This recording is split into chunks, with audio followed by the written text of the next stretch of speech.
చెప్పరా ఏమన్నా ఏం లేదన్న కస్టమర్లు కాల్ చేసి పీపీఎఫ్ మైక్రోన్స్ అని సాగుతున్నారన్న. అసలు పీపీఎఫ్ మైక్రోన్స్ అంటే ఏంటి, దాని కథ ఏంటి అసలు? మాట్లాడుకున్నా. సో గైస్, మావాడికి వచ్చినట్టే మీ అందరికి కూడా డౌట్ ఉండేనే ఉంటుంది, అసలు మైక్రాన్స్ అంటే ఏంటి, ఈ పీపీఎఫ్ లో మైక్రాన్స్ ఏ విధంగా కొలుస్తారు. మీకు సింపుల్ గా చిన్న ఎగ్జాంపుల్ తో చెప్పేస్తాను. మనకు వచ్చేసరికి ఇది స్కేల్ అండి. ఇది వచ్చేపాటికి 30 సెంటీమీటర్స్ ఉంటుంది. ఇందులో మనకు వచ్చేసరికి 1 centimetre is equal to 10 mm అనమాట.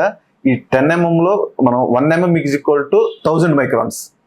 ఈ విధంగా మనకి అంటే మనం 210, 180, 190 మైక్రాన్స్ గా డివైడ్ చేస్తాం అనమాట. ఇది మైక్రాన్స్ కొలిచే విధానం. జనరల్ గా వచ్చేసరికి చాలా మంది స్టూడియోస్ కి వెళ్తున్నారు, మా దగ్గర 210 మైక్రాన్స్, 220, 240 మైక్రాన్స్ అని చెప్పేస్తున్నారు. జనరల్ మన ఇండియన్స్ కి ఏంటంటే మన నెంబర్ పెరిగే కొద్ది ఏంటంటే క్వాలిటీ పెరుగుతుందని ఒక అపోహ ఉందన్నమాట. అది మళ్ళీ కూడా ఏంటంటే తక్కువ ప్రైస్ లోనే 40,000, 50,000 కి నాకు అంత థిక్నెస్ ఉన్న మైక్రాన్స్ వస్తుందని జనరల్ గా మన దగ్గరకు వచ్చే కస్టమర్ మనకు చెప్తుంటారు అనమాట. అదంతా ఫేక్ అండి. ఎందుకంటే ఎవరు కూడా క్లియర్ ఎక్స్ప్లెయిన్ చేయాలి, మీరు వస్తారు చేసి ఇచ్చేస్తుంటారు. అదే మన దగ్గర అయితే మనం వచ్చేసరికి కస్టమర్ కి ఫిజికల్ గా ఫిలిం చూపించి దాని క్వాలిటీ చూపించి దానితో పాటు డిజిటల్ మీటర్ లో థిక్నెస్ లో మనం ఎంత థిక్నెస్ ఉందనేది కస్టమర్ చూపించిన తర్వాత మనం వర్క్ స్టార్ట్ చేస్తాం అనమాట. మీరు కూడా మీ వెహికల్ కి పీపీఎఫ్ ప్రొటెక్షన్ చేయించుకోవాలనుకుంటే మన ఎంఎం కార్ వేజర్స్ ని విజిట్ అవ్వండి.